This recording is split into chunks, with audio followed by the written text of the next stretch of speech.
Hello guys, welcome और welcome back to my channel twisted कहानियां। मेरा नाम है कनिका और आज जो मैं आपके लिए केस लेकर आई हूँ वो एक बहुत ही अजीब सा केस है, लेकिन एक बहुत ही ज्यादा इंटरेस्टिंग केस भी है। हो सकता है कि इसके बारे में आपने कभी शॉर्ट्स में सुना होगा, क्योंकि एक बहुत ही बदनाम और हम कह सकते हैं कि बहुत ज्यादा फेमस केस हुआ था।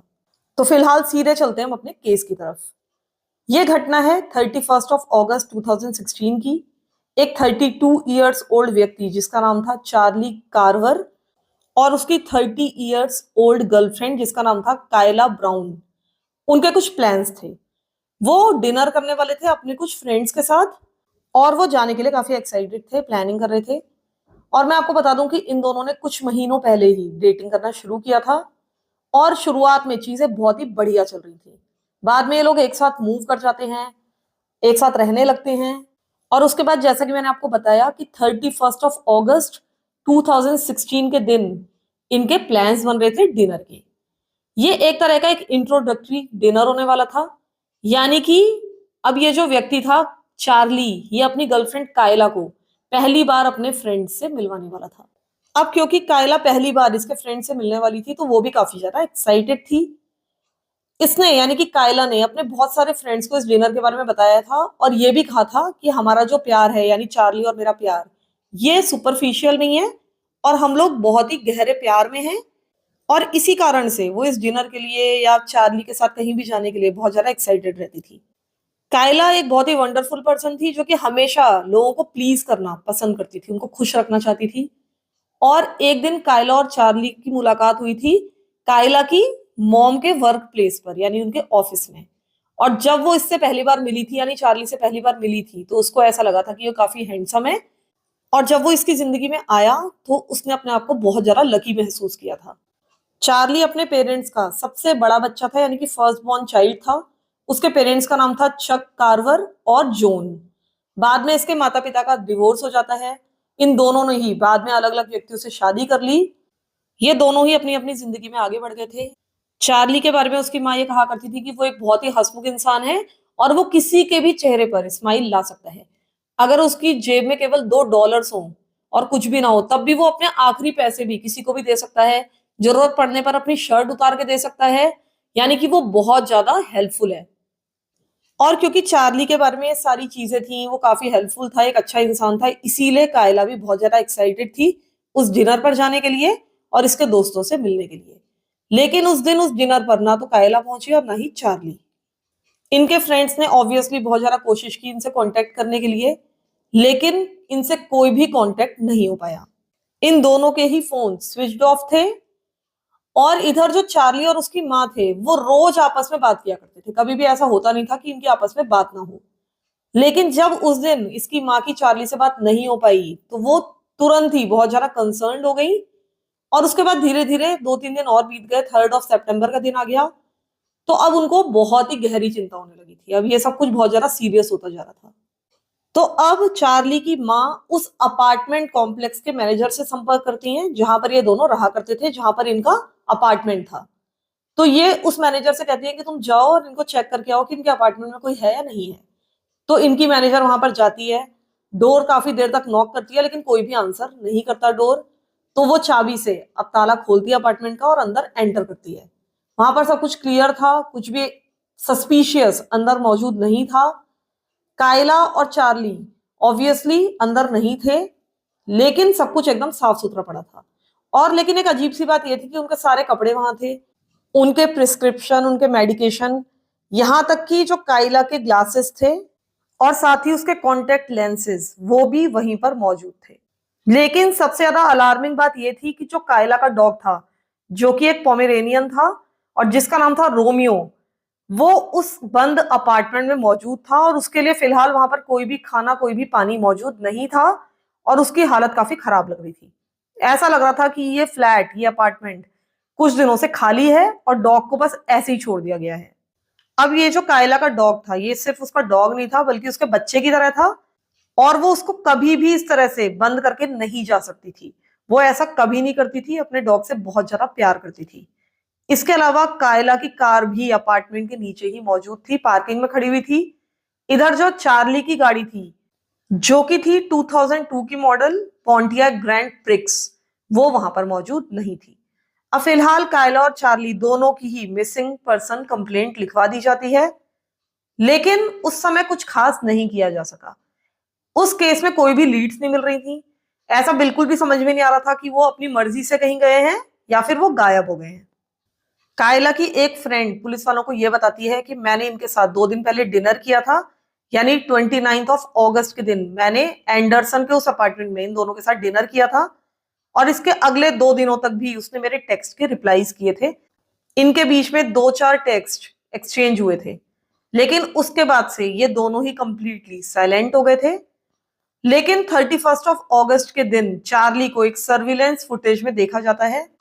इनकी तलाश के दौरान पुलिस वाले बहुत सारी सीसीटीवी फुटेज को चेक करते हैं, और एक फुटेज में चार्ली दिखाई देता है जिसमें ये अपने ऑफिस से बाहर आ रहा था, और ये दिन था 31 अगस्त का, और समय था आफ्टरनून का, और ये आखिरी बार था जबकि उसको कहीं भी देखा गया था।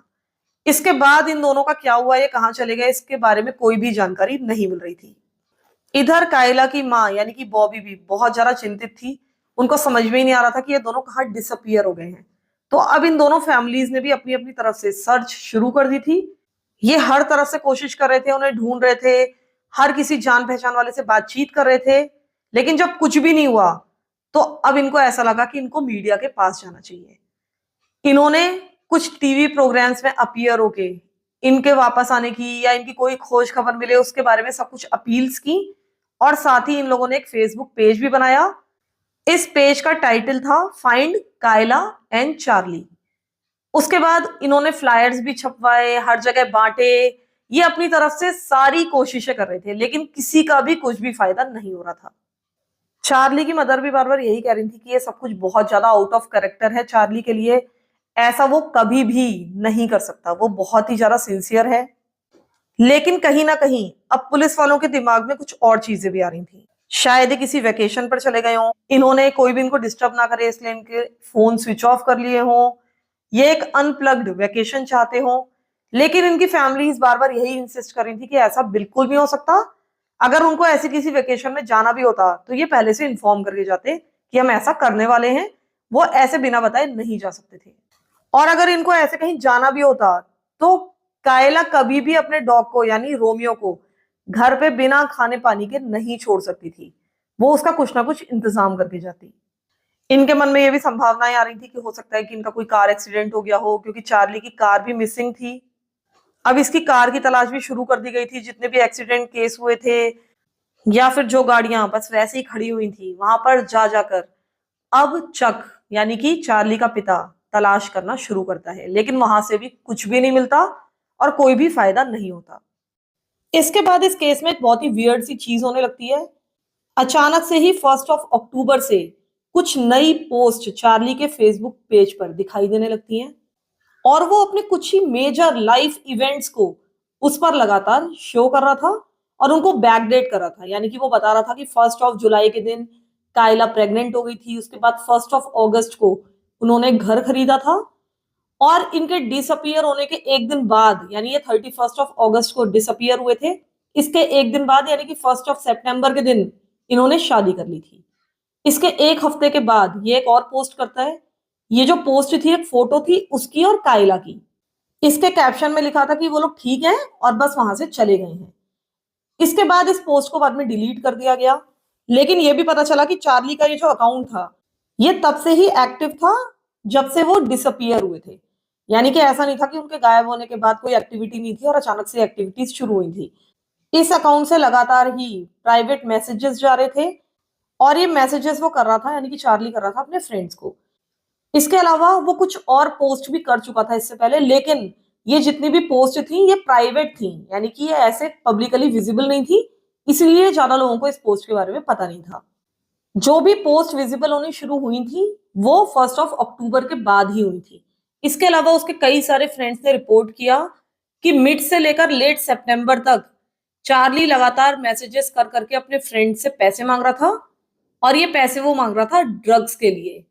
और ये बहुत ही ज्यादा वियर्ड चीज थी, पूरी तरह से आउट ऑफ कैरेक्टर था चार्ली के लिए, क्योंकि कभी भी उसको किसी ने भी ड्रग्स लेते हुए नहीं देखा था, उसको कोई भी ड्रग प्रॉब्लम थी ही नहीं। जब उसके फ्रेंड्स को ये मैसेजेस मिले थे तभी उनको बहुत ज्यादा सस्पिशियस लगे थे। इन मैसेजेस में चार्ली ने ये भी लिखा था कि मैं तुम सबको मिस कर रहा हूँ। इसके अलावा ये भी लिखा था कि हम दोनों बिल्कुल ठीक हैं, और जो सबसे ज्यादा इंपॉर्टेंट पर्सन है मेरी जिंदगी में यानी कि कायला, वो मेरे पास है और उसको पता है कि हम कहाँ हैं, इसलिए मुझे कोई भी फर्क नहीं पड़ता। अक्टूबर के मंथ में ही चार्ली के फेसबुक अकाउंट में कम से कम 50 पोस्ट हुई थी। इसके अलावा डिफरेंट स्टेटस लगाए गए थे, जो कि चार्ली के लिए पूरी तरह से आउट ऑफ कैरेक्टर था, क्योंकि चार्ली बहुत ही कम फेसबुक यूज करता था। जब वो गायब हुआ था उससे पहले फेसबुक में बहुत ही कम देखा गया था उसको। इसके अलावा जो ग्रामर वगैरह लिखी गई थी कैप्शंस में, मैसेजेस में, वो भी बहुत ही अजीब थी। और इस तरह की ग्रामेटिकल मिस्टेक्स या इस तरह की भाषा कभी भी चार्ली नहीं लिखता था। जब ये सुपर वियर्ड मैसेजेस मिले इसके दोस्त को तो वो समझ गए थे कि जो भी ये मैसेज कर रहा है वो चार्ली नहीं हो सकता। जो चार्ली के अकाउंट से पोस्ट हो रही थी उसमें बहुत सारे मीम्स थे, और कई सारे मीम्स काफी वायलेंट थे। इसके अलावा उसमें चार्ली और कायला के पिक्चर्स तो होते ही थे। एक बार इसके अकाउंट से एक इसी तरीके का वियर्ड मैसेज हुआ, या हम कह सकते हैं कि एक पिक्चर लगाई उसमें जिसमें लिखा था, I wonder if I said hello how many people would say back, let's try it, hello. इसी तरीके का एक और वियर्ड मैसेज था, what colour ribbon supports the cure for people who can't keep their nose out of other people's business. तो ये भी कहीं ना कहीं एक बहुत ही सार्केस्टिक मैसेज था। इसके अलावा इसने एक दिन पोस्ट की सॉन्ग होटल कैलिफोर्निया के लिरिक्स, जो कि अपने आप में बहुत ही अजीब से लिरिक्स थे जो कि इसने पोस्ट किया था, उसका कोई भी मतलब नहीं निकल रहा था। एक और क्रीपी पोस्ट था, it is never going to end, they are not coming to be there families. एक और बहुत ही सुपर क्रीपी स्टेटस इसने लगाया जिसमें लिखा था, I dig a hole in the backyard to keep the nosy neighbours guessing. तो ये सारे अजीबोगरीब पोस्ट हो रहे थे चार्ली के अकाउंट से, लेकिन इसके फ्रेंड्स और फैमिली मेंबर्स को पहले दिन से, यानी कि जब से पोस्ट होने शुरू हुए थे 1 अक्टूबर से पता था कि इसके पीछे चार्ली और कायला नहीं हो सकते। इन पोस्ट पर लगातार इसके जो फ्रेंड्स थे, फैमिली मेंबर्स थे, वो कमेंट कर रहे थे। इन्होंने इसकी लास्ट पोस्ट पर कमेंट किया था कि क्या तुमने चार्ली और कायला के साथ यही किया है कि तुमने उन्हें कहीं मारकर दफना दिया है। लोग बहुत ज्यादा डांट भी रहे थे कमेंट्स में लिख लिख कर कि तुम इस तरह की हरकतें क्यों कर रहे हो, तुम्हें पता है कि इनकी फैमिली कितनी परेशान है, क्या तुम हमें कोई हिंट देने की कोशिश कर रहे हो। और ये बहुत ही सैड है कि तुम उनके फेसबुक पेज का इस तरह से यूज कर रहे हो और लोगों को इतना ज्यादा परेशान कर रहे हो। ऐसे ही एक दिन एक फ्रेंड ने पूछा कि कहाँ पर है कायला ब्राउन, हमें बताओ। तो चार्ली की तरफ से, यानी चार्ली के फेसबुक पेज में रिप्लाई आता है कि Kayla is with her husband Charlie. तो वो पूछता है कि फिर वो कांटेक्ट क्यों नहीं कर रही है। तो चार्ली लिखता है कि क्योंकि वो ऐसा चाहती नहीं है। तो इसका फ्रेंड लिखता है कि मुझे इस पर विश्वास नहीं है, ये कायला नहीं हो सकती, वो ऐसा कभी नहीं कर सकती, वो किसी को भी छोड़कर इस तरह से भाग नहीं सकती। कम से कम हमें ये बताओ कि वो जिंदा है या नहीं है। तो चार्ली के फेसबुक अकाउंट पर रिप्लाई आता है कि जिन लोगों को जानने की जरूरत है कि वो जिंदा है या नहीं है उनको ऑलरेडी पता है। इसके बाद कुछ लोगों ने कुछ अजीब से पैटर्न्स नोट करने शुरू किए। उन्हें ऐसा लगा कि जो चार्ली की एक्स वाइफ थी जिसका नाम था निकोल, वो जिस तरह की ग्रामेटिकल मिस्टेक्स किया करती थी, कुछ उसी तरीके की ग्रामेटिकल मिस्टेक्स इन मैसेजेस में भी की गई हैं। यानी कि जो भी कमेंट्स आ रहे थे, जो भी पोस्ट आ रही थी चार्ली की, उनमें भी इसी तरीके की मिस्टेक्स थी। ये जो निकोल नाम की महिला थी, ये ज्यादातर डस को DOSE लिख दिया करती थी। इसके अलावा ये ARER के बदले कई बार केवल R लिखा करती थी। तो इसी तरीके की जो एरर्स थी, या हम कह सकते हैं कि स्पेलिंग मिस्टेक्स थी, वो चार्ली की नई नई फेसबुक पोस्ट पर या उसके कमेंट्स पर अपीयर हो रही थी। इसके अलावा एक बार इन कमेंट्स में चार्ली की तरफ से लिखा गया था कि तुम मेरे हस्बैंड को कैसे जानती हो। तो उस यूजर यानी एलिसा ने जवाब दिया था कि हम लोग फेसबुक पर मिले थे। तो फिर ये चार्ली की तरफ से रिप्लाई आ रहा था कि क्या तुम उससे कभी मिली हो। ये सारी चीजें बहुत ज्यादा वियर्ड थी। ये सारी की सारी पोस्ट केवल चार्ली के अकाउंट से ही हो रही थी, काइला के अकाउंट में कोई भी पोस्ट नहीं आ रही थी, जबकि वो फेसबुक पर बहुत ज्यादा एक्टिव रहा करती थी। चार्ली की पहले शादी हो चुकी थी निकोल के साथ, और उनकी ये शादी करीब 2-3 सालों तक चली थी, और अभी फिलहाल उनके बीच में डिवोर्स का केस चल रहा था, और इसी बीच चार्ली गायब हो गया था। यानी कि अगर देखा जाए तो ऑफिशियली अभी भी वो निकोल का हस्बैंड था, लेकिन इनके बीच में रिश्ते बिल्कुल भी अच्छे नहीं थे। इनके बीच में बहुत ज्यादा टेंशन थी। जब ये दोनों यानी चार्ली और कायला गायब हुए थे तो उसके बाद पुलिस वालों ने निकोल से इंटरव्यू किया था 11th ऑफ सितंबर के दिन। और तब इसने बताया था कि मैंने चार्ली और कायला को बात करते हुए सुना था कि वो फ्लोरिडा जा रहे हैं। लेकिन बाद में इन लोगों ने पता नहीं क्यों निकोल को बताया कि उनकी लड़ाई हो गई है और अब वो फ्लोरिडा नहीं जा रहे हैं बल्कि हॉस्पिटल जा रहे हैं।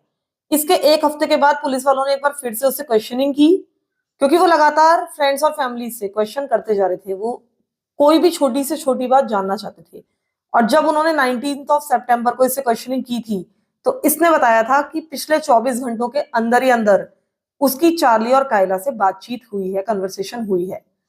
फाइनली 20th ऑफ सितंबर को पुलिस वालों ने एक सर्च वारंट निकलवाया इसके फोन को सर्च करने के लिए, क्योंकि इन्हें इसके ऊपर काफी शक हो गया था। इसके बाद 23rd ऑफ सितंबर को एक और सर्च वारंट निकाला गया इसके फेसबुक अकाउंट को सर्च करने के लिए।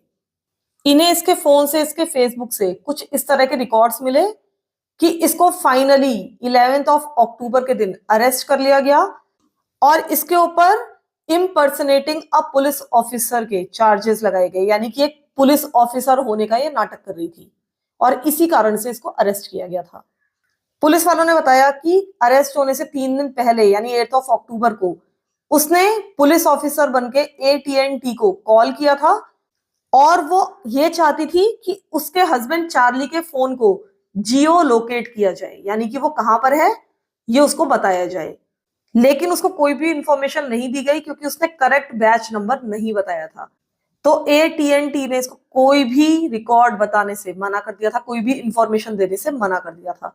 और उसके बाद इन लोगों ने कॉल करके पुलिस को इन्फॉर्म कर दिया था कि कोई पुलिस ऑफिसर बनके उनको कॉल कर रहा था। पुलिस वालों ने साफ मना कर दिया कि हम में से कोई भी कॉल नहीं कर रहा था। और उसके बाद इन्होंने इस कॉल को ट्रेस किया, निकोल तक पहुंचे और उसको अरेस्ट कर लिया गया। जब इससे पूछताछ की गई तो ये पता चला कि इसने कभी भी चार्ली और कायला से उनके गायब होने के बाद बातचीत नहीं की थी। ये सब कुछ पूरी तरह से झूठ था। वो बस चार्ली को ढूंढने की कोशिश कर रही थी।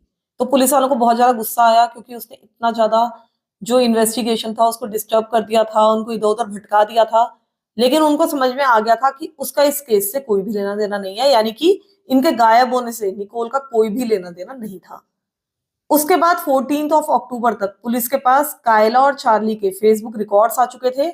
इसके अलावा उनके फोन रिकॉर्ड्स आ चुके थे। अब पुलिस वाले इन सारे के सारे रिकॉर्ड्स को चेक करने लगे और उसी समय इस केस का जो लीड डिटेक्टिव था उसको एक टिप मिली। और ये टिप ये थी कि कायला को एक 100 एकर्स लंबे चौड़े फार्म में दफना दिया गया है। और ये जो फार्म था ये था स्पार्टनबर्ग में। अब ये एक बहुत ही बड़ा ब्रेकडाउन था इस केस में, लेकिन साथ में ही इनके जो फोन रिकॉर्ड्स थे उससे ये पता चल रहा था कि जहां पर इनके फोन्स लास्ट एक्टिव थे वो एक एरिया था जिसका नाम था वुडरफ और जो कि स्पार्टनबर्ग काउंटी में था। ये यहाँ से जहां पर ये रहते थे यानी एंडरसन से करीब 80 किलोमीटर दूर था। तो इस एरिया में इनके फोन्स एक्टिव थे 31st ऑफ अगस्त को और ये 2nd ऑफ सितंबर तक एक्टिव रहे। और उसके बाद शायद फोन्स की बैटरी खत्म हो गई होगी या उनको स्विच ऑफ कर दिया गया, लेकिन उसके बाद ये एक्टिव नहीं थे। जहां पर इनके फोन्स एक्टिव थे उसके बगल में ही एक लंबी चौड़ी 95 एकड़ की रूरल प्रॉपर्टी थी। और जो कि इनको टिप पर कहा गया था कि कायला को एक 100 एकर्स लंबी चौड़ी प्रॉपर्टी में दफना दिया गया है, ये इससे काफी ज्यादा सिमिलर महसूस हो रहा था। इसके बाद इन लोगों ने चार्ली और कायला के फेसबुक रिकॉर्ड्स को भी देखा था। इनको ये पता चला था कि कायला के न्यूमरस कन्वर्सेशंस हुए थे और ये कन्वर्सेशंस हुए थे एक आदमी से जिसका नाम था टॉड कॉलहैप। कायला ने चार्ली को बताया था कि इस आदमी ने यानी टॉड ने उसको एक जॉब ऑफर की है और ये दोनों इस आदमी से मिलने उसके रेजिडेंस पर जाने वाले थे। इसका जो रेजिडेंस था वो मूर में था। जब इस टॉड कॉलहैप नाम के आदमी की तफ्तीश की गई, उसके बारे में छानबीन की गई, तब पता चला कि वो जो 95 एकर्स का रूरल फार्म था, वो जो प्रॉपर्टी थी वो असल में इसी व्यक्ति की थी यानी कि टॉड की थी।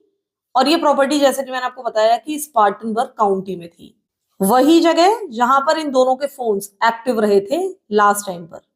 अब यहाँ के जो पुलिस ऑफिसर थे वो स्पार्टनबर्ग काउंटी के पुलिस ऑफिसर से मिलते हैं, लेकिन इस आदमी पर वो सीधे सीधे हाथ नहीं डाल सकते थे, उनके पास कोई भी सबूत नहीं था। तो अब शेरिफ के डिपार्टमेंट से एक हेलीकॉप्टर ये लोग हायर करते हैं, मतलब लेते हैं और उसके बाद 95 एकड़ की प्रॉपर्टी के ऊपर फ्लाई करते हैं। लेकिन नीचे कुछ भी साफ साफ नजर नहीं आ रहा था, क्योंकि वहां पर काफी ज्यादा पेड़ पौधे थे। बस उनको ये नजर आया कि वहां पर कुछ बिल्डिंग्स हैं और वहां पर कोई भी इलेक्ट्रिसिटी नहीं है। वहां पर सोलर पैनल्स लगे हुए थे, इलेक्ट्रॉनिक गेट सिस्टम था, और काफी ऊंची ऊंची, जिसे कहते हैं बिग चेन फेंस, वो चारों ओर बनी हुई थी। हर जगह साइंस लगे हुए थे जिसमें लिखा था private property, no trespassing, if you trespass you will be prosecuted. तो अब पुलिस वालों को पता था कि यहाँ पर अंदर घुसना ऐसे पॉसिबल नहीं है। इन लोगों ने एक सर्च वारंट निकलवाया इस प्रॉपर्टी के लिए, और उसके बाद 3 नवंबर 2016 के दिन 2 टीम बनाई गई डिटेक्टिव्स की, और इनमें से एक टीम को तो टॉड के घर भेजा गया, यानी कि जहां पर वो रहता था उसके घर भेजा गया, और दूसरी टीम को इस 95 एकड़ की रूरल प्रॉपर्टी पर भेजा गया। उसके घर से उस फार्म की दूरी करीब 12-13 किलोमीटर थी। अब जो पुलिस वाले इसकी उस 95 एकड़ फार्म वाली प्रॉपर्टी पर गए थे, जब वो लोग अंदर एंटर करते हैं तो सबसे पहले तो उनको बहुत सारे साइंस दिखते हैं जिसमें लिखा था नो ट्रेसपासिंग वगैरह, ये सारी चीजें लिखी थी। उसके बाद एक लंबा चौड़ा ड्राइववे था, और फाइनली ये एक 2 स्टोरी गराज के सामने आकर खड़े हो जाते हैं। अंदर जब ये जाते हैं तो इनको बहुत ही ज्यादा ईरी फीलिंग आती है। अंदर बहुत ही ज्यादा सन्नाटा था, बहुत ही अजीब सी बिल्डिंग्स बनाई गई थी, एक मेकशिफ्ट लिविंग रूम बनाया गया था। जब ये इसके अंदर जाते हैं तो ये पाते हैं कि इसकी दीवारों पर बहुत ज्यादा भारी भारी चेन्स अटैच की गई हैं, शैकल्स अटैच किए गए हैं जिनसे हाथ पैर बांधे जाते हैं। बहुत सारे पैडलॉक्स लगे हुए हैं इन पर, नीचे पड़े हुए हैं, और साथ ही वहां पर एक डस्टबिन पड़ा हुआ था। जब इन्होंने डस्टबिन की तलाशी ली तो उसके अंदर से इनको रेडिश ब्राउन हेयर मिले, वैसे ही हेयर जैसे कि कायला ब्राउन के थे। जो बाहर की एक गहरी सी सड़क थी, यानी कि थोड़ा सा प्रॉपर्टी के नीचे की सड़क थी, उसमें इनको एक कार मिली जो कि पूरी तरह से गंदी हो गई थी। उस पर ब्राउन कलर का पेंट किया गया था और उसको ढकने की कोशिश की गई थी। ऐसा लग रहा था कि उसका हुलिया बदलने की कोशिश की गई है, लेकिन असल में वो चार्ली की कार थी। इससे ये बात क्लियर हो गई थी कि ये जो कपल था ये इस प्रॉपर्टी पर आया था, यानी यहाँ विजिट की थी, और इसके सारे सबूत पुलिस वालों को मिल चुके थे। अब पुलिस वाले लगातार तलाश करते रहते हैं। फाइनली उनको एक बड़ा सा, बहुत ही बड़ा ग्रीन शिपिंग कंटेनर दिखता है। वही कंटेनर जिसको कॉनेक्स बॉक्स भी कहा जाता है। उसको अच्छी तरीके से बंद कर दिया गया था, एक तरह से सील कर दिया गया था, और उस पर 5 बड़े बड़े यानी हैवी पैडलॉक्स लगे हुए थे। अब पुलिस वालों के पास सर्च वारंट था, वो इन तालों को खोल सकते थे, और यही उन्होंने करने की कोशिश की। अब ये ताले ऐसे खुलने वाले तो थे नहीं, तो उन्होंने स्लेज हैमर की मदद से इन तालों को खोलने की कोशिश की, यानी एक तरह से तोड़ने की कोशिश की। जैसे ही इन तालों को इन्होंने तोड़ना शुरू किया, अंदर से बहुत ज्यादा चीखने चिल्लाने की आवाजें आने लगी। अब जब ये आवाजें आने लगी तो वो लोग जो कुछ भी कर रहे थे वो उन्होंने रोक दिया और ध्यान से सुनने लगे। उन्होंने बाहर से आवाजें लगाई, उन्होंने बताया कि हम पुलिस ऑफिसर्स हैं। तब उन्हें पता चला कि अंदर शायद कायला मौजूद थी, जो कि लगातार अंदर से बता रही थी कि मैं कायला हूं, मैं जिंदा हूं, और मुझे यहाँ पर बंद करके रखा गया है। अब पुलिस वालों ने बाहर से कहा कि हम यहाँ पर तुम्हारे लिए ही आए हैं और हम तुम्हें यहाँ से बाहर निकालेंगे। उसके बाद करीब 15-20 मिनट तक उन्होंने ताले खोलने की कोशिश की, वो आसानी से खुलने वाले नहीं थे, तो फाइनली उसको एक पावर सॉ की मदद से काट दिया गया। यानी कि वो ताले इतने मजबूत थे कि स्लेज हैमर से भी नहीं टूटे, उनको आरी से काटना पड़ा। लेकिन फाइनली पांचों ताले अब टूट चुके थे, यानी कि खुल चुके थे, और अब पुलिस वाले क्रोबार की मदद से उस दरवाजे को खोलते हैं और अंदर घुसते हैं। जब ये अंदर एंटर करते हैं, जैसा कि आपको वीडियो में भी दिख रहा होगा, तो अंदर बहुत ज्यादा अंधेरा था। उनको फ्लैश लाइट्स जलानी पड़ी, और जब उन्होंने फ्लैश लाइट की मदद से देखा तो अंदर ऐसा लग रहा था कि बहुत सारी चीजों को स्टोर करके रखा गया है। वहां पर एक बहुत बड़ा सा पिंजरा भी मौजूद था। कायला इस कंटेनर के बहुत ही अंदर यानी बैक साइड पर मौजूद थी। वो एक डॉग बेड पर बैठी हुई थी, और उसके गले में एक चेन डाली हुई थी, और ये जो चेन का दूसरा सिरा था ये वॉल पर अच्छी तरीके से हुक्ड था, उसको खोला नहीं जा सकता था। इसके अलावा इसके पैरों को भी चेन की मदद से बांधा गया था, इसके एंकल्स को भी आपस में चेन से बांधा गया था, और उसके रिस्ट को भी बांधा हुआ था, यानी वो बुरी तरीके से बंधी हुई थी ताकि वो कुछ भी ना कर पाए। कायला को इस कंटेनर के अंदर करीब 2 महीनों से बंद करके रखा गया था, और इस बीच उसको अनइमेजिनेबल ट्रॉमा से गुजरना पड़ा था। लेकिन कायला एक बहुत ही शांत लड़की थी। जब उसको रेस्क्यू करने के लिए वो टीम वहां पर पहुंची तब वो बहुत ज्यादा शांत थी। उसने कुछ भी वॉयलेंट बिहेवियर नहीं किया, बिल्कुल भी वाइल्ड ही नहीं हुई, चीखी चिल्लाई नहीं। वो शांत थी और उसने आराम से पुलिस को सब कुछ बताया कि उसके साथ क्या क्या हुआ था। Charlie Carver 3 times in the chest, wrapped him in a blue tarp, put him in the bucket of the tractor, locked me down here, and I never seen him again. Okay. He says he's dead and buried. He says there's several bodies dead and buried out here, and he says that the dogs will be ruined if they go looking because there's red pepper. We're gonna step you out, sweet. Because there's what? Red pepper. Okay. Tell the dog people that. He says No, there's this- pepper everywhere around the car. The car's supposedly in a ravine under the land. Okay. On the way to the hospital, जब Kayla को finally police वाले police station लेकर गए तब उसने detail में बताया कि उसके साथ क्या हुआ था। उसने बताया कि शुरुआत के 2 वीक्स में मैं एक बिल्डिंग में थी और वहां पर लगातार मेरे एंकल्स, मेरे हैंड्स सब कुछ बंधे हुए थे। इसके अलावा मेरे नेक पर भी चेन लगातार बंधी रहती थी जिससे मैं हिल भी नहीं पाती थी। आपने देखा ही होगा वीडियो में भी कि इसको बहुत ही कसकर बांधा गया था। इसी तरीके से इसको फिलहाल इस कंटेनर में उस बिल्डिंग से निकालकर लगातार रखा जा रहा था। उसने बताया कि दिन के 1 से 3 बजे के बीच हर दिन लॉक वगैरह खोलकर उसको वहां से निकाला जाता था। उसके बाद वो आदमी जो इसको यहाँ पर रखे हुए था वो इसको बिल्डिंग में लेकर जाता था, फिर उसको हरास करता था, उसके साथ जो कुछ करने की उसकी इच्छा होती थी वो करता था और उसके बाद वापस यहाँ लाकर मुझे बांध देता था। जब ये इसको वहां निकाल कर ले जाता था तो इसको बुरी तरीके से पीटा भी जाता था। इसको दिन में 2 बार निकाला जाता था, एक तो दिन में 1 से 3 बजे के बीच और दूसरी बार शाम के 5 से 7 बजे के बीच। इसने ये भी बताया कि ये कभी भी मेरे साथ बलात्कार नहीं करता था क्योंकि ये कहता था कि मैं उस पर यकीन नहीं करता और कहता था कि तुम खुद मेरे साथ ये सारे काम करो, यानी कि अपनी खुशी से करो जो कुछ भी तुम मेरे साथ कर रही हो। इसके अलावा वो ये भी कहता था कि अगर तुम मेरे काम की नहीं रही यानी यूजफुल नहीं रही तो मैं तुम्हें शूट कर दूंगा। और साथ ही ये भी कहता था कि मैंने तुम्हारे बॉयफ्रेंड यानी चार्ली को एक शैलो ग्रेव में दफना दिया है और शूट करने के बाद मैं तुम्हें उसके बगल में ही दफना दूंगा। वो इसके सामने ब्रैग करता था कि मैं एक सीरियल किलर हूं और मैं तुम्हारे साथ कुछ भी कर सकता हूं। और इसी डर के कारण कायला जो कुछ भी ये चाहता था इसके साथ करने के लिए मजबूर थी। उसे पता था कि ये मुझे कभी भी मार सकता है। इसने कायला को ये भी कहा था कि मैंने अभी तक जितने लोगों को मारा है उनकी गिनती फिलहाल 2 डिजिट्स में है, लेकिन मैं इसको 3 डिजिट्स तक करना चाहता हूँ, यानी कि और ज्यादा लोगों को मारना चाहता हूँ। साथ ही उसने बताया था कि 4 लोगों की बॉडीज इसी प्रॉपर्टी में दफन है। First, like 2 weeks, I was there in the building. My ankles were cuffed, my hands were cuffed behind my back, and I had a chain around my neck. It's really been the first week or so I was there. साथ ही इसने Kayla को बताया था कि मेरा जो next victim होने वाला है वो भी एक महिला है जिसका नाम है हॉली। और हॉली नाम की इस महिला के साथ उसका अफेयर चल रहा है जो ऑन एंड ऑफ रहता है, यानी कभी चलता है कभी बंद हो जाता है। और ये सब कुछ पिछले 10 सालों से चल रहा है। और उसने बताया कि उसी हॉली नाम की महिला ने ये शिपिंग कंटेनर खरीदा था जिसमें फिलहाल उसने कायला को बंद करके रखा है, लेकिन हॉली को इसके बारे में कुछ भी पता नहीं है। बाद में जब पुलिस वालों ने हॉली का इंटरव्यू किया था तो उसने बताया था कि उसने कभी भी इन किलिंग्स के बारे में उसको नहीं बताया था और वो उसको बहुत ज्यादा इंपॉर्टेंट फील कराता था, उसको बहुत ज्यादा अटेंशन देता था। उसे कभी भी लगा ही नहीं कि ये मेरा कत्ल कर सकता है। और जब उसको ये सब कुछ पता चला था कि वो कायला से क्या क्या कहता था हॉली के बारे में, तो वो एकदम स्पीचलेस रह गई थी, उसको विश्वास ही नहीं हो रहा था।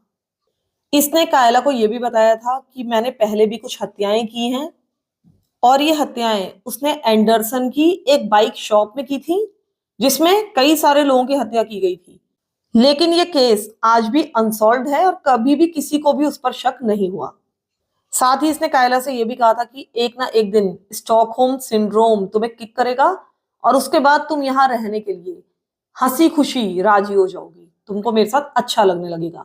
और साथ ही उसने ये भी कहा था कि हम एक कपल बन सकते हैं, मैं तुम्हारे लिए इसी प्रॉपर्टी पर एक घर बना दूंगा, एक साउंड प्रूफ कमरा बना दूंगा उसके अंदर जिसमें तुम रहा करोगी। और साथ ही वो ये भी कहा करता था कि उसके बाद मैं तुम्हें आजादी भी दे सकता हूँ किसी ना किसी दिन अगर तुम मेरा विश्वास जीत लो।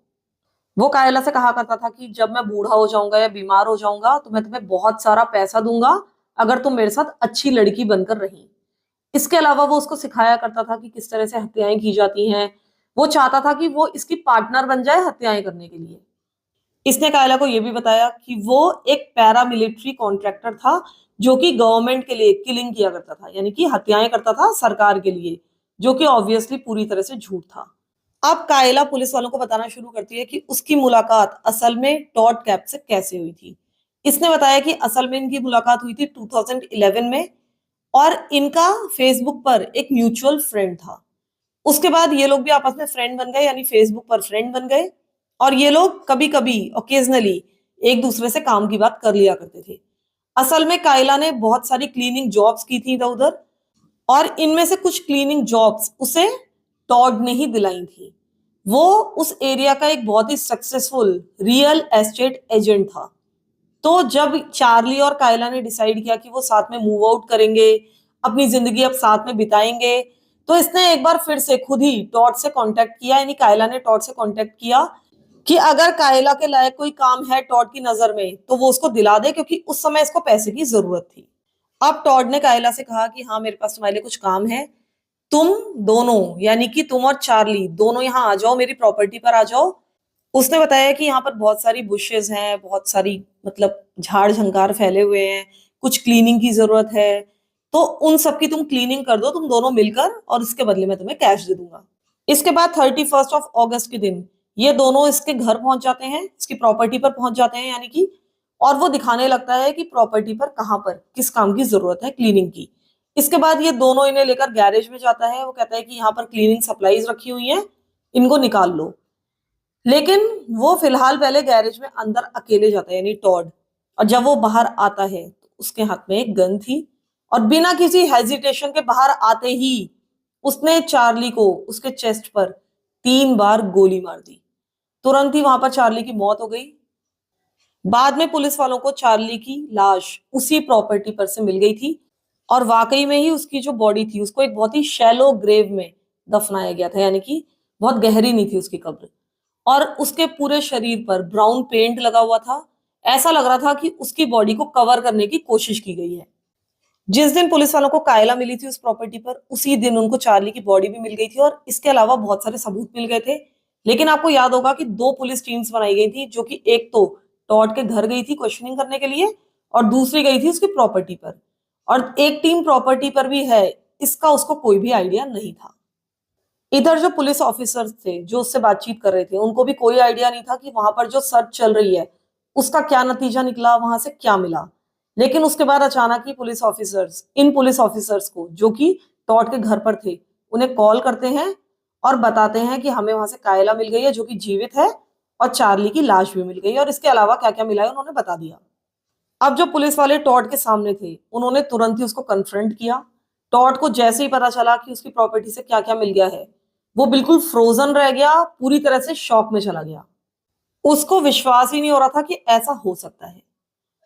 उसको ये भी आइडिया नहीं था कि उसको क्या कहना चाहिए। हालांकि उसने डिनाई करना शुरू कर दिया, लेकिन आप उसके रिएक्शन खुद देख लीजिए कि उसके ऊपर इस बात का क्या असर हुआ है। While we were here, all right, my sergeant served a search warrant on your property. Okay?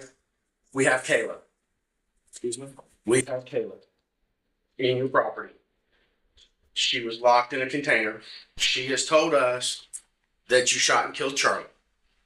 Okay? So at this time, I'm going to need you to stand up and put your hands behind your back. अब यहां से हम बात करेंगे Tod cap की, कि वो कौन था और उसका बैकग्राउंड क्या था। टॉड का जन्म हुआ था 7 मार्च 1971 के दिन, और उसका जन्म हुआ था फ्लोरिडा में, लेकिन वो पला बड़ा था साउथ कैरोलिना में। वो अपने पेरेंट्स के साथ रहता था जिनका नाम था विलियम और रेजीना। ऐसा बताया जाता है कि इसके पेरेंट्स यानी विलियम और रेजीना के बीच में बहुत अच्छी रिलेशनशिप नहीं थी, और इसका पिता यानी कि विलियम एक दूसरी औरत को डेट कर रहा था, यानी कि अभी भी वो शादीशुदा था लेकिन साथ ही दूसरी औरत को भी डेट कर रहा था।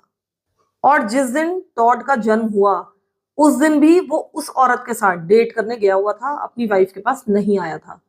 तो उसके बाद इन दोनों का ऑब्वियसली डिवोर्स हो जाता है, दोनों अलग अलग हो जाते हैं, और ये डिवोर्स तब होता है जबकि टॉड केवल 2 साल का था।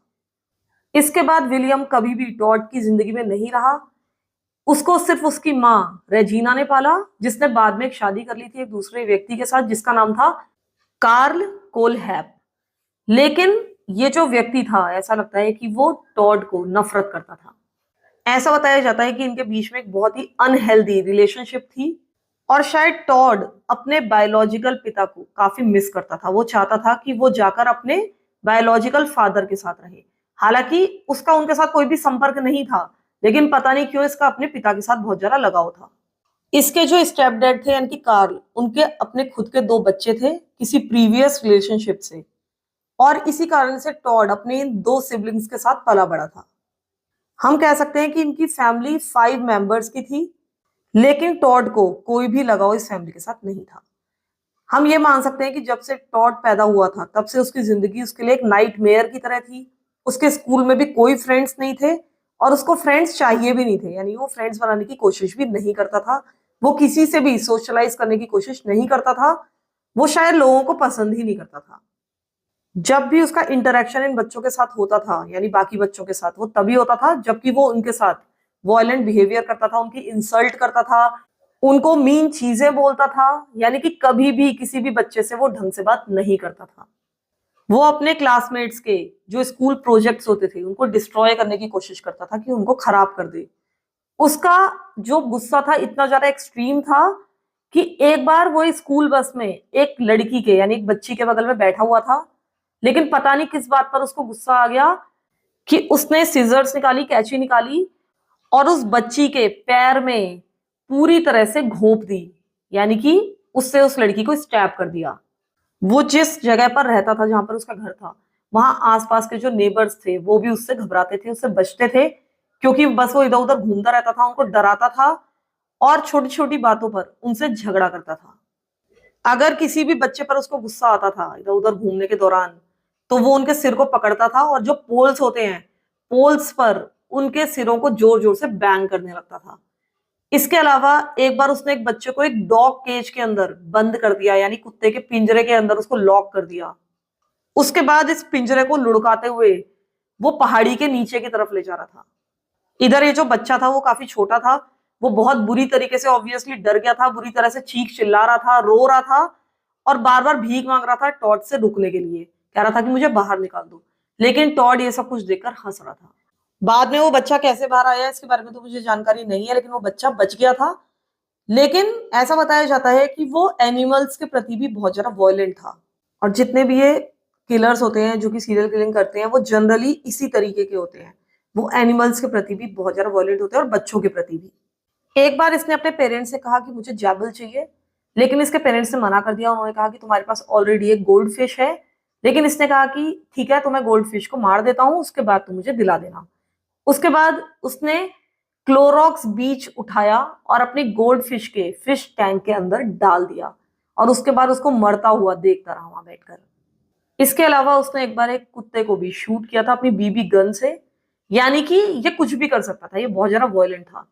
अब इसकी माँ को और इसके स्टेप डैड को बिल्कुल भी समझ में नहीं आ रहा था कि वो इसको कैसे कंट्रोल करें। इसका मतलब है वो पूरी तरह से आउट ऑफ कंट्रोल हो चुका था।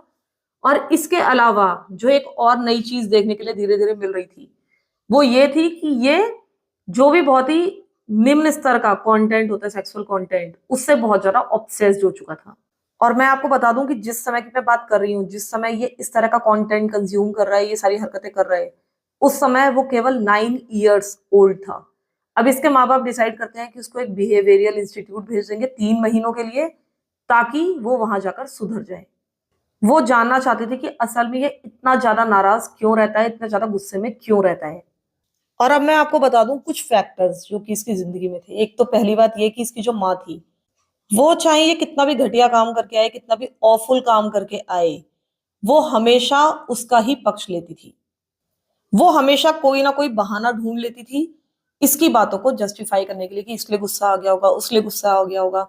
हालांकि कोई भी रीजंस जनरली नहीं होते थे गुस्सा आने के लिए। कभी कभी टॉड को उसके ग्रैंडपा के पास भेज दिया जाता था, मतलब एक तरह से सजा के तौर पर। लेकिन टॉड कहता है कि वो बहुत ज्यादा एब्यूजिव थे। वो बताता है कि उसके जो ग्रैंडपा थे वो उसको बुरी तरीके से पीटते थे, कई बार बालों से पकड़कर उसे घसीट कर बाहर लाते थे और उसके बाद उसको एक पेड़ से बांध देते थे, और उसके बाद उसको कई बार हॉर्स व्हिप से या फिर बेल्ट से पीटा जाता था। इसके अलावा इसके ग्रैंडपा इसको कई बार इलेक्ट्रिक शॉक भी दिया करते थे। एक बार इसके ग्रैंडपा ने एक पिग को उसके सामने ही काटा, बहुत ही वॉयलेंटली काटा, और ये भी कहा कि अगर तुम इसी तरीके से शैतानी करोगे तो ये सेम काम मैं तुम्हारे साथ करूंगा, यानी कि तुम्हें भी इसी तरीके से चॉप कर दूंगा।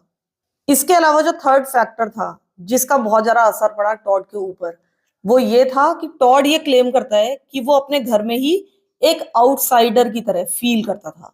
उसके अपने फादर के साथ यानी अपने स्टेप डैड के साथ कभी भी अच्छे रिलेशनशिप नहीं हो पाए।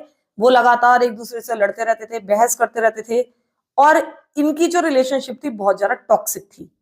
इसके अलावा जैसा कि मैंने आपको बताया कि इसके जो स्टेप डैड थे यानी कार्ल, उनके 2 पहले से ही बच्चे थे और ऑब्वियसली इन बच्चों के अपने पिता के साथ बहुत अच्छे रिलेशनशिप थे। इससे टॉड को ये कहीं ना कहीं महसूस होता था कि वो इसके बायोलॉजिकल बच्चे हैं इसलिए भेदभाव कर रहा है। अब ये बात सच थी या नहीं ये तो पता नहीं, लेकिन इसने कहा कि मुझे अपने घर में ही सेकंड क्लास सिटीजन जैसा महसूस होता था। जब वो 12 साल का हुआ तो उसके अंदर ये अर्ज बहुत ज्यादा बढ़ गई कि मुझे यहाँ से निकलना चाहिए और अपने बायोलॉजिकल फादर के साथ जाकर रहना चाहिए। लेकिन ना तो उसने अपने बायोलॉजिकल फादर को कभी भी देखा था, ना ही कभी भी उन्होंने कोई भी कांटेक्ट करने की कोशिश की थी। लेकिन उसके बाद भी जैसे मैंने आपको बताया कि इसका अपने बायोलॉजिकल फादर के प्रति बहुत ज्यादा लगाव था, यानी कि वो महसूस करता था।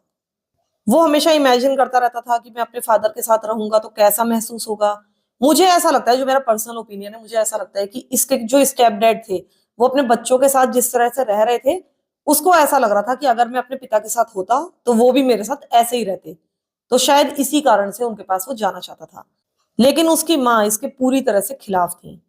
उनको पता था कि उसका जो एक्स हस्बैंड है उसने कभी भी कांटेक्ट करने की भी कोशिश नहीं की है अपने बच्चे के साथ। इसको खुश करने के लिए इसकी माँ ने इसके बेडरूम के लिए पूरा नया फर्नीचर खरीदा। इसको खुश करने के लिए बहुत कुछ किया ताकि अपने पिता के पास वापस ना जाए।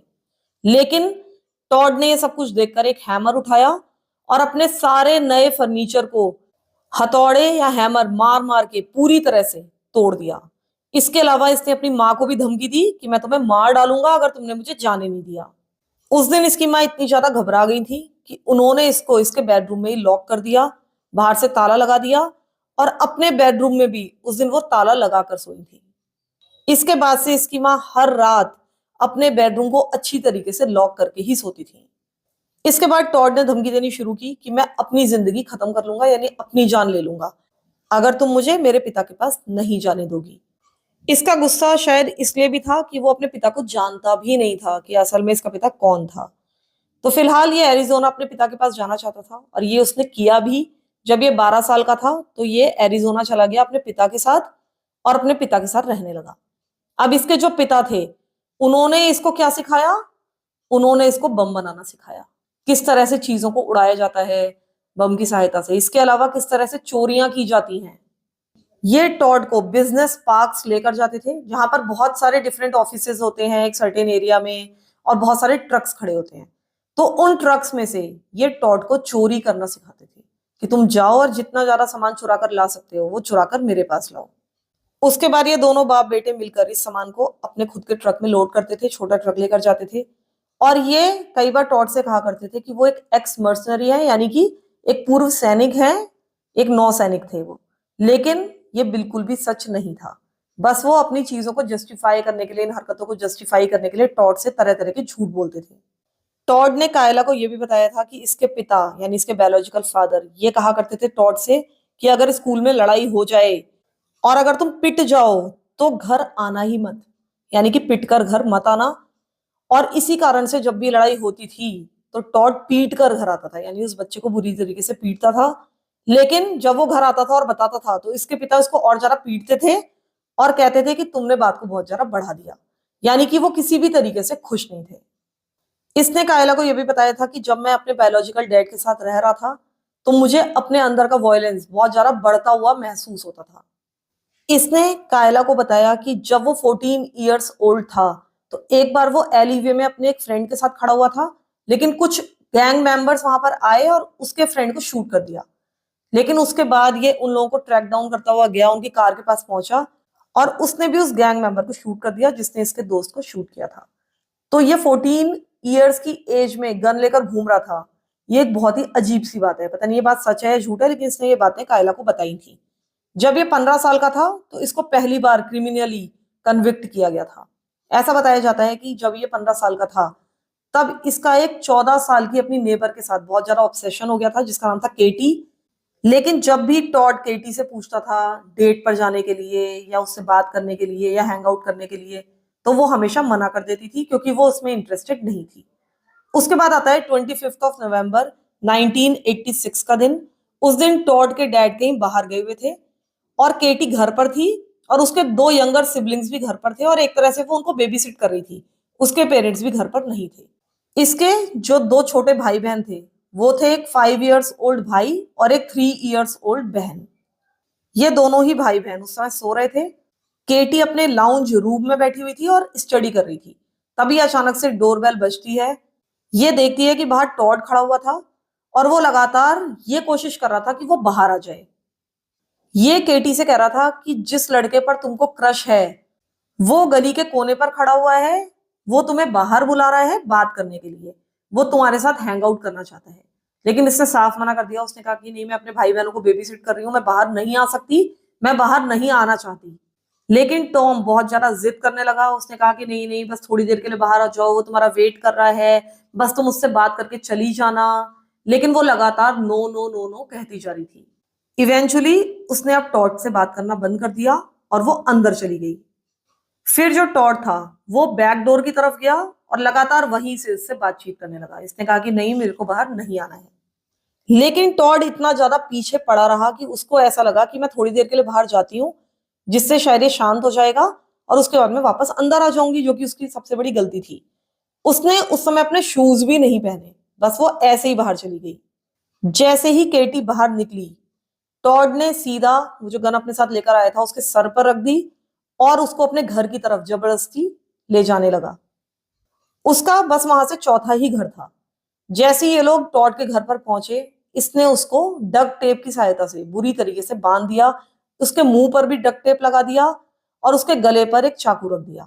उसके बाद इसने इसके साथ गलत काम किया और लगातार इसको धमकाता जा रहा था। जिस समय ये सब कुछ चल रहा था उसी समय केटी का 5 वर्षीय भाई जाग गया और वो बहुत ज्यादा ये देखकर डर गया कि उसकी बहन केटी घर पर नहीं है। वो एक बहुत ही समझदार बच्चा था। उसने 911 को कॉल कर दिया। अब वहां पर थोड़ी ही देर में पुलिस की गाड़ियां पहुंच गईं। अब जब टॉड ने सायरन्स की आवाजें सुनी, उसने देखा कि बाहर पुलिस की गाड़ियां खड़ी हैं, तो वो बहुत ज्यादा घबरा गया था। उसने डिसाइड किया कि वो केटी को उसके घर चला कर लेकर जाएगा और ये दिखाएगा कि कुछ भी नहीं हुआ है। वो ऐसा नाटक करेंगे कि वो अपने मिसिंग डॉग को ढूंढ रहे थे। उसने केटी को धमकी दी कि अगर तुम ऐसा नहीं बोलोगी तो मैं तुम्हें मार डालूंगा और तुम्हारी पूरी फैमिली को मार डालूंगा। अब ये केटी के साथ वापस लौटता है। बाहर पुलिस वाले खड़े हुए थे और साथ ही इसके पेरेंट्स भी खड़े हुए थे, इंतजार कर रहे थे। अब केटी वही सारी बातें बोलती है जो टॉड ने उसको सिखाई थी। लेकिन पुलिस वालों को और उसके पेरेंट्स को दोनों को समझ में आ जाता है कि वो सच नहीं बोल रही है। वो बहुत ज्यादा ट्रॉमेटाइज्ड लग रही थी, बहुत ज्यादा डरी हुई लग रही थी। जब वो बहुत ज्यादा जिद करते हैं कि सच बताओ सच बताओ, तो वो टूट जाती है, रोने लगती है और सब कुछ पुलिस वालों को बता देती है। अब पुलिस वाले टॉड के घर जाते हैं। वो दरवाजा खोलता है और उस समय उसने एक 22 कैलिबर की राइफल पकड़ी हुई थी। वो जो सबसे पहली बात पुलिस वालों को बोलता है वो ये बोलता है कि इस कांड के लिए मुझे कितनी सजा मिलेगी। यानी कि उसको कोई भी फर्क नहीं पड़ रहा था। अब उसको अरेस्ट कर लिया गया था, उसके ऊपर चार्जेस लगाए गए और उसको एक साइकोलॉजिकल असेसमेंट के लिए भेजा गया। तब पता चला कि उसको एक बॉर्डरलाइन पर्सनैलिटी डिसऑर्डर था। वो इमोशनली बहुत ज्यादा डिस्टर्ब था और इसने साइकोलॉजिस्ट को यह बताया कि उसने केटी पर इसलिए अटैक किया था क्योंकि वो अपने फादर से बदला लेना चाहता था। तब साइकोलॉजिस्ट ने बताया था कि इसके अंदर केवल एक ही इमोशन है और वो है एंगर, यानी कि गुस्सा, और वो बहुत ही ज्यादा रिबेलियस है। साथ ही अथॉरिटीज को यह भी बता दिया गया था कि वो समाज के लिए खतरा है। उसको एक एडल्ट की तरह ट्रीट किया गया, यानी कि उसका जो ट्रायल था वो एक एडल्ट के रूप में चला। उसने एक प्ली डील ले ली थी। उसने गिल्टी प्लीड कर दिया था किडनैपिंग के लिए और इसके बदले में उसके जो भी ये बलात्कार के चार्जेस थे उनको ड्रॉप कर दिया गया था। जिस दिन इसको सजा सुनाई जानी थी, इसकी माँ ने लीनियंसी के लिए एक लेटर लिखा अथॉरिटीज को कि यानी कि इसकी सजा को थोड़ा सा कम करके दिया जाए, लीनियंट रहा जाए इसके साथ। यानी कि इसकी माँ यहाँ पर भी इसका पीछा नहीं छोड़ रही थी। वो अभी भी अपने बेटे को लगातार बचाने की कोशिश कर रही थी। इन्होंने इस लेटर में यह भी लिखा कि तुम इसमें अच्छी चीजें देखो, जो कुछ भी हुआ उसके बाद ये खुद उस लड़की को घर लेकर आया, यानी कि उसको लड़की की कितनी ज्यादा चिंता थी। और साथ ही उन्होंने ये भी लिखा था कि इस इंसिडेंट के बाद हम लोग बहुत ज्यादा क्लोज हो गए हैं, और ये दोनों आपस में चिट्ठियां भी एक्सचेंज किया करते थे। फाइनली इसको 15 साल की सजा सुनाई गई, जेल की सजा। जिस समय ये प्रिजन में था तो इसने कुछ ज्यादा प्रॉब्लम्स क्रिएट नहीं की। एक दो इंसिडेंट्स हुए सजा की शुरुआत में, लेकिन बाद में ये एक बहुत ही वेल बिहेव्ड कैदी बन गया। एक तरह से ये एक मॉडल प्रिजनर बन गया था जिसके एग्जाम्पल्स दिए जाते थे। उसको शायद ये पता था कि अगर वो फ्रेंडली एक्ट करेगा, अच्छा कैदी बन के रहेगा, तो उसको बहुत सारे फायदे होंगे। जैसा इसने सोचा था वैसा हुआ नहीं, क्योंकि इसको पूरी 15 साल की सजा पूरी करनी पड़ी। इसकी सजा कम नहीं की गई और इसके बाद इसको नवंबर 2001 में रिहा कर दिया गया। जब ये रिहा हुआ तो इसकी एज थी 30 इयर्स। ये एक रजिस्टर्ड सेक्स ऑफेंडर था और उसको वापस साउथ कैरोलिना भेज दिया गया, या हम कह सकते हैं कि वो खुद ही साउथ कैरोलिना आ गया और स्पार्टनबर्ग में आकर सेटल हो गया। उसके पास अब राइट टू वर्क था, यानी कि वो कोई भी काम कर सकता था, अपने लिए अपनी जिंदगी खुद चुन सकता था। जब वो प्रिजन में था उसी दौरान उसने एक बैचलर डिग्री भी पूरी कर ली थी कंप्यूटर साइंस में, और इसी कारण से 2002 में उसको एक ग्राफिक डिजाइनर के रूप में एक जॉब मिल गई थी। और इसके कुछ सालों के बाद यानी 2006 में उसने एक रियल एस्टेट लाइसेंस के लिए अप्लाई कर दिया था, और ये लाइसेंस उसने लिया था साउथ कैरोलिना में। इसके लिए उसका कोई भी क्रिमिनल बैकग्राउंड चेक नहीं किया गया था, क्योंकि उसमें रिक्वायरमेंट ही नहीं थी इसकी। लेकिन उसमें एक कॉलम था जिसमें उनको अपने खुद के क्रिमिनल कन्विक्शंस के बारे में लिखना था। इसमें उसने झूठ लिखा। इसमें उसने लिखा कि जब वो एक टीनेजर था तो उसकी गर्लफ्रेंड का डॉग खो गया था, वो उसको ढूंढने गए थे और वहां पर उनका कुछ आर्ग्यूमेंट हो गया था। इसी दौरान उसके पेरेंट्स घर पर आ गए और उसे ढूंढने लगे। पुलिस को बुला लिया गया। पुलिस वालों ने जब इसकी तलाशी ली तो क्योंकि इसके पास एक गन थी तो इसलिए उसके ऊपर चार्जेस लगा दिए गए, और इसके बाद उसको 15 सालों की सजा मिली। ये सब कुछ होने के बाद भी उसकी एप्लीकेशन को अप्रूव कर दिया गया, और इसके अगले 2 सालों में वो एक बहुत ही सक्सेसफुल रियल एस्टेट एजेंट बन गया और उसने बहुत सारा पैसा कमाया। 2009 में इसने अपना खुद का रियल एस्टेट बिजनेस शुरू किया। उसका नाम रखा गया टॉड कोलहैब एंड एसोसिएट्स। तो यानी कि उसकी जिंदगी बहुत बढ़िया चल रही थी। उसने अब इस कंपनी में 1 दर्जन के करीब एजेंट्स हायर कर लिए थे, और उसके बारे में ऑनलाइन बहुत अच्छे रिव्यूज लोगों ने लिखे हैं। वो सोसाइटी का एक बहुत ही वेल रेस्पेक्टेड बंदा बन चुका था। वो एक हार्ड वर्किंग व्यक्ति के रूप में जाना जाता था, और उसके जो को वर्कर्स थे, उसने जिन लोगों को हायर किया था, वो भी उसको बहुत अच्छा व्यक्ति समझते थे और मानते थे कि अपनी जॉब वो बहुत अच्छी तरीके से करता है। उनको टॉड के अंदर कोई भी रेड फ्लैग्स नजर नहीं आते थे और ना ही कोई अदर इश्यूज नजर आते थे। हालांकि कुछ लोगों के सामने इसने ब्रैग किया था कि मैंने अपनी एप्लीकेशन में झूठ बोला था, मैं एक सेक्स ऑफेंडर कैसे बना उसके बारे में भी झूठ बोला था, मैंने अपनी एप्लीकेशन में पता नहीं क्या क्या लिखा, उन्होंने मेरी बात मान ली। अपनी जो धन दौलत थी उसको भी ब्रैग किया करता था, उसके बारे में भी बोस्ट किया करता था। इसके अलावा एक और डिस्टर्बिंग चीज थी, वो ये थी कि उसके कलीग्स ने कभी कभी ये देखा था कि वो अपने ऑफिस में बैठकर अपने लैपटॉप पर पॉर्न देखा करता था। लेकिन जो कुछ भी था, इस समय वो एक बहुत ही रिच व्यक्ति बन चुका था, बहुत ज्यादा पैसा कमाया था, उसके पास मल्टीपल प्रॉपर्टीज थी और वो काफी महंगी महंगी गाड़ियां चलाया करता था। उसके पास BMWs थी, इसके अलावा भी बहुत सारी महंगी महंगी कारें थी।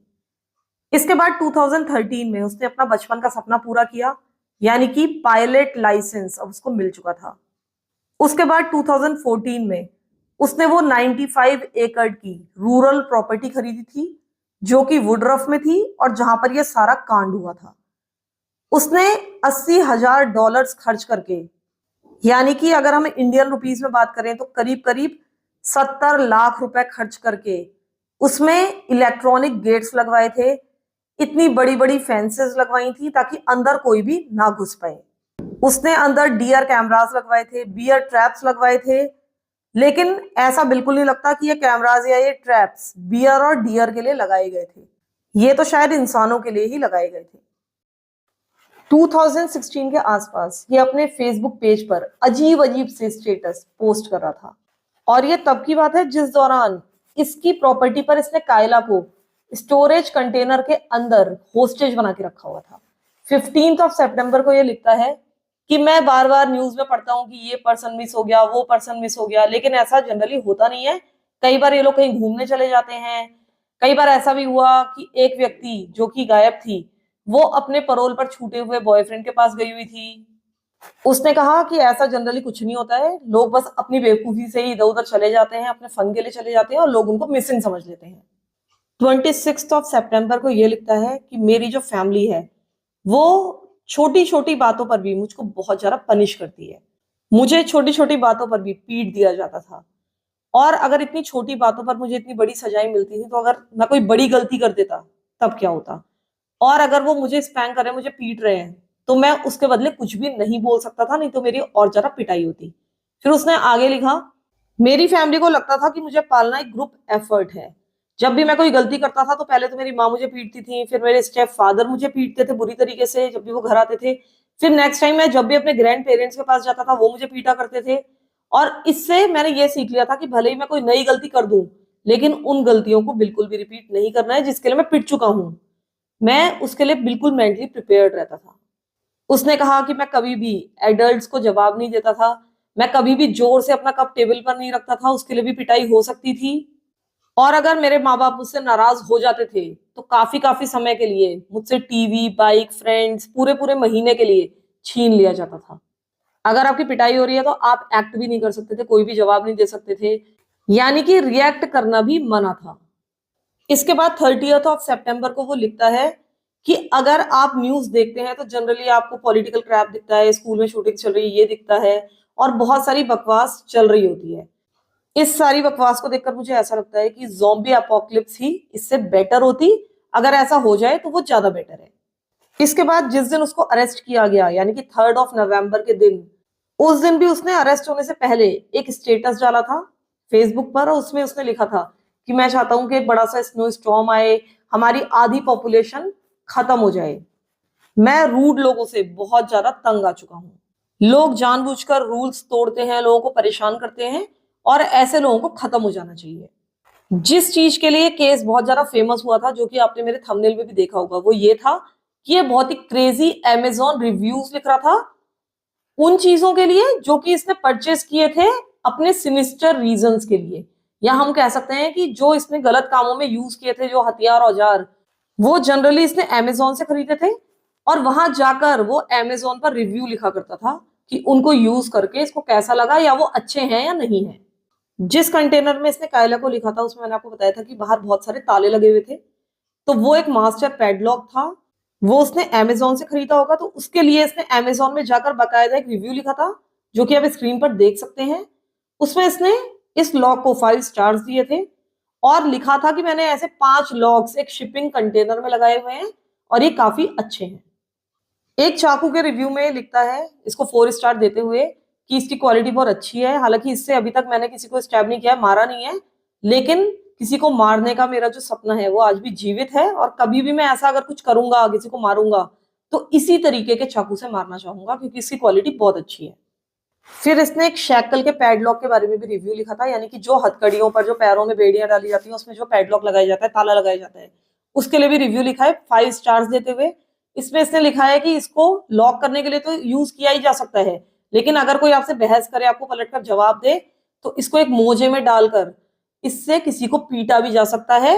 हालांकि ये इतना मजबूत है कि ये पिटाई सामने वाले को अच्छी नहीं लगेगी जो कि पिट रहा होगा, लेकिन ये इस तरह से भी यूज किया जा सकता है। तो इस तरह के बकवास रिव्यूज ये वहां जाकर लिख रहा था। फिर इसने एक शावल के लिए भी एक रिव्यू लिखा था, यानी कि फावड़ा जिससे खुदाई होती है। तो इसमें इसने लिखा था कि ये एक फोल्डिंग शावल है, इसे आपको अपनी कार में रखना चाहिए जब आपको लाशों को छुपाना हो, और इसको इसने 5 स्टार्स दिए थे। इसमें लिखा था कि अगर आप कभी अपना फुल साइज शावल घर पर छोड़ आए या भूल जाएं तो ये शावल आपके काम आएगा, लेकिन ये थोड़ा सा छोटा है, अगर ये थोड़ा सा और बड़ा होता तो और अच्छा होता। इसके अलावा इसने एक चेन सॉ का भी रिव्यू लिखा था, उसे 5 स्टार्स दिए थे, और इसमें लिखा था कि ये बहुत अच्छी तरीके से काम करता है, यानी कि बिजली से चलने वाली आरी या बैटरी से चलने वाली आरी होती है बेसिकली। तो इसमें लिखा था कि इससे आप अपने नेबर का पीछा कर सकते हैं, उसको डरा सकते हैं, और पता नहीं क्या क्या बकवास लिखी थी। एक दूसरे मास्टर पैडलॉक के रिव्यू में लिखता है कि ये बहुत ही अच्छे लॉक्स हैं, इनको भी 5 स्टार्स दिया था, और इसमें इसने अपने फेवरेट गाने का होटल कैलिफोर्निया का भी नाम लिखा है। तो फाइनली कायला का रेस्क्यू करने के बाद इसको अरेस्ट कर लिया गया था, इसको क्वेश्चनिंग के लिए ले जाया गया। जब इसको इंटेरोगेशन रूम में ले जाया गया और बताया गया कि उनको चार्ली की बॉडी मिल गई है, तब इसके बाद इसने अपना फुल कन्फेशन दे दिया था और बता दिया था कि उसने कायला के खिलाफ या चार्ली के खिलाफ किस तरह से क्या क्या क्राइम किए थे।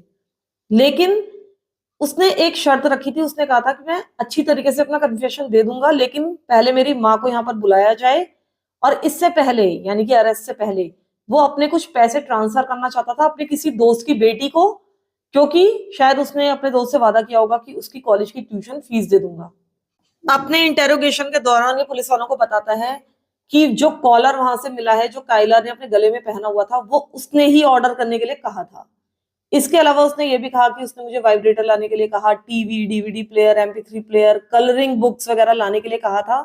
और इसके अलावा उसने ये भी क्लेम किया कि कायला मुझे लेटर्स लिखा करती थी जिस दौरान वो उसकी कैद में थी। इसके अलावा ये भी कहा कि इंटरकोर्स के लिए वो मुझे बेग किया करती थी, भीख मांगा करती थी मुझसे।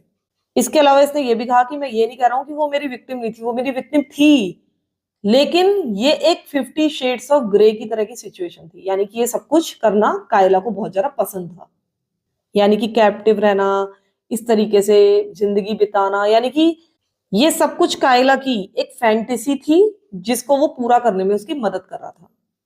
Oh, there's a collar in there. That collar was Kayla's. Neck collar? Yeah, she had me order it. She asked you to order it? Yes, sir. Okay.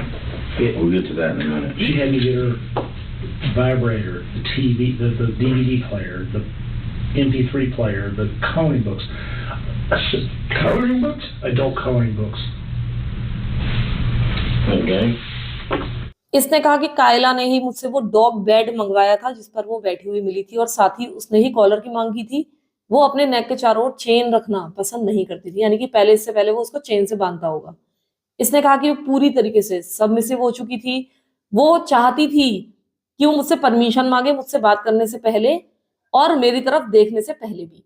हालांकि इन सारी बातों के कोई भी एविडेंसेस नहीं मिले। ये जो दावा करा था कि कायला मुझे लेटर्स लिखा करती थी, वैसे कोई भी लेटर्स एग्जिस्ट नहीं कर रहे थे। इसने कहा कि मैं अपने कंटेनर को इस तरह से यूज नहीं करना चाहता था, उसे केज नहीं बनाना चाहता था, और इसके अलावा मैं तो इतना काइंड हूं कि मैंने उस कंटेनर के ऊपर एक रूफ भी बनाई, इससे पहले उसके ऊपर रूफ नहीं थी। अपने कन्फेशंस की शुरुआत में वो मान गया था कि पुलिस वालों को एक साइट पर ले जाएगा, अपनी 95 एकड़ की प्रॉपर्टी की उस साइट पर ले जाएगा जहां पर उसने बाकी 2 लाशें दफनाई हुई थी, और इस बात पर वो कायम भी रहा। उसने पुलिस वालों को ये 2 बॉडीज दिखा दी थी।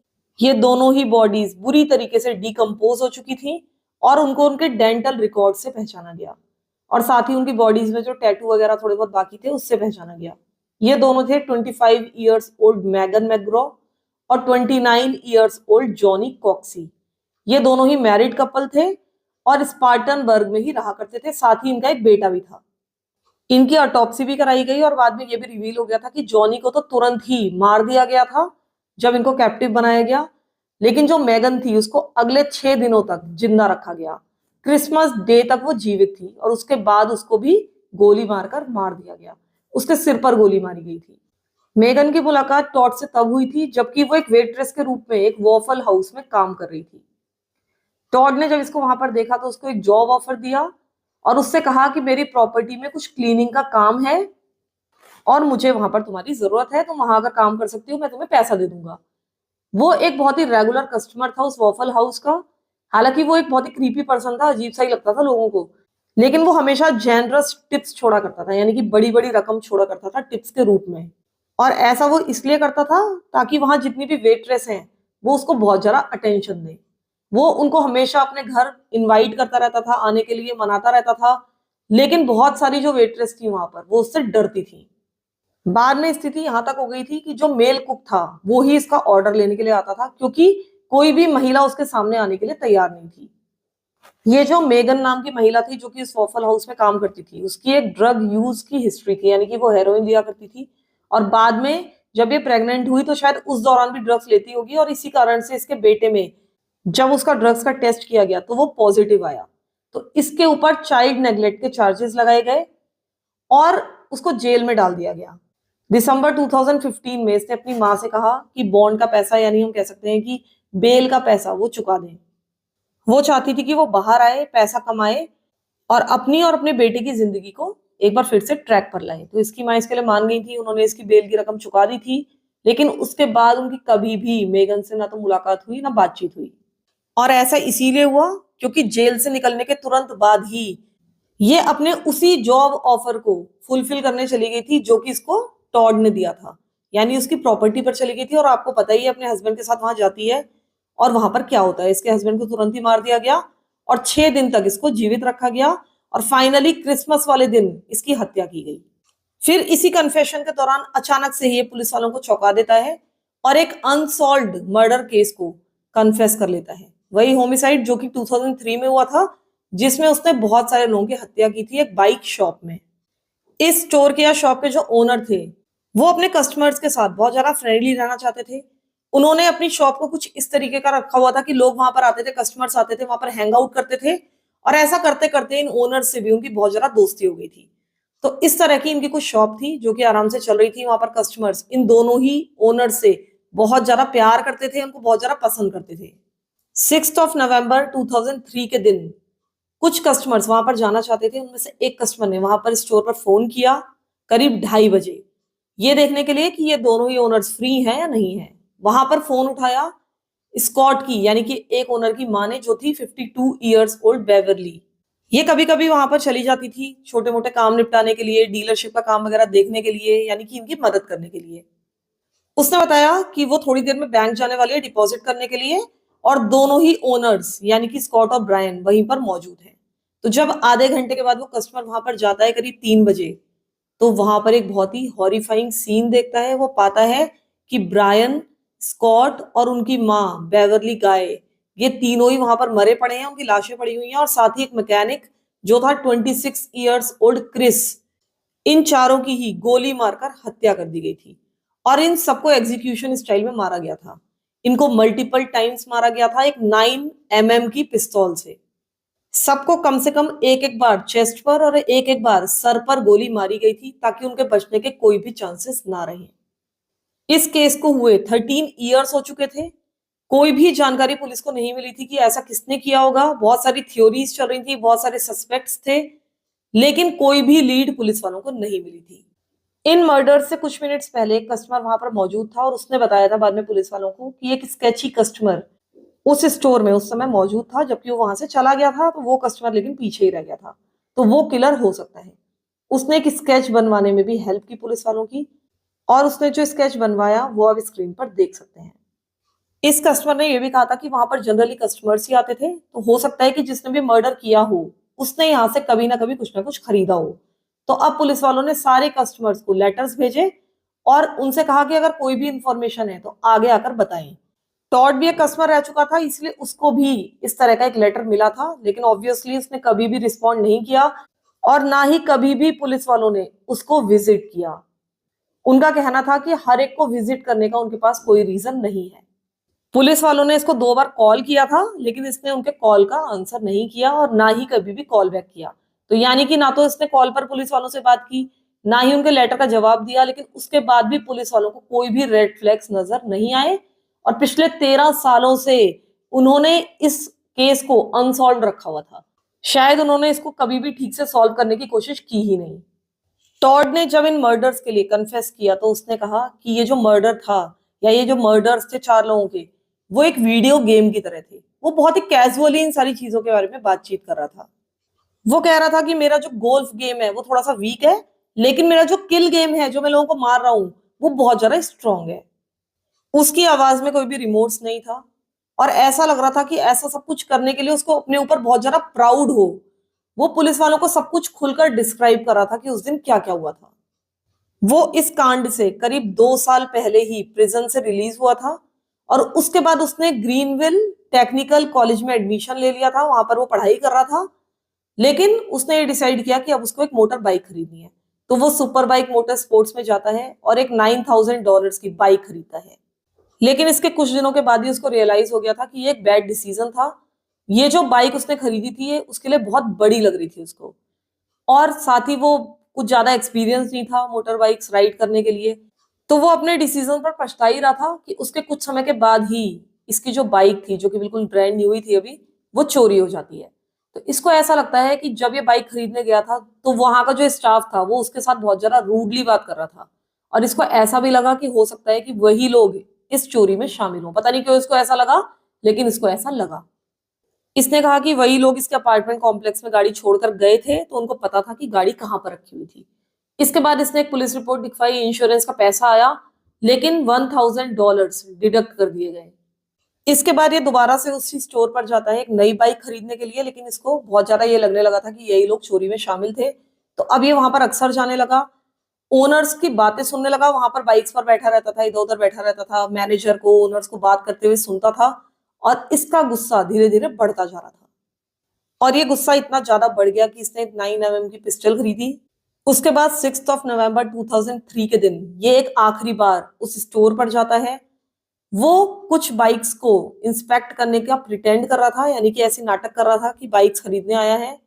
फाइनली उसने एक बाइक पसंद भी कर ली, जबकि उसको पता था कि वो यहाँ पर हत्याएं करने के लिए आया है, लेकिन इतना ज्यादा उसने नाटक किया कि उसने ओनर से कहा कि मुझे बाइक खरीदनी है। इसके बाद इस बाइक को लेकर ये लोग स्टोर के मैकेनिक के पास जाते हैं ताकि कस्टमर के लिए फाइनली इसको तैयार कर दिया जाए। अब टॉड वहां बैठकर बाकी सारे कस्टमर्स के जाने का इंतजार करने लगा, क्योंकि वो बहुत ज्यादा कोलेटरल डैमेज नहीं करना चाहता था, उसका कहना है। जब सारे कस्टमर्स बाहर चले गए तो वो शॉप के बैक की तरफ गया। उसने वहां पर मौजूद 26 ईयर्स ओल्ड क्रिस की गोली मारकर हत्या कर दी। वही क्रिस जो कि मैकेनिक था और इसकी बाइक को तैयार कर रहा था। उसके बाद ये स्टोर के फ्रंट साइड पर गया, वहां पर इसने 52 ईयर्स ओल्ड बेवरली गाय की हत्या कर दी। फिर 29 ईयर्स ओल्ड ब्रायन की और 30 ईयर्स ओल्ड स्कॉट की भी हत्या कर दी गई। फाइनली टॉड ने 7 हत्याओं की और 2 किडनैपिंग की बात को स्वीकार कर लिया था, और साथ ही उसके ऊपर एक सेक्सुअल असॉल्ट का केस भी लगाया गया। इसके बाद 26 मई 2017 के दिन उसकी सजा उसको सुनाई गई, जो कि थी 7 कॉन्जिक्यूटिव लाइफ सेंटेंसेस।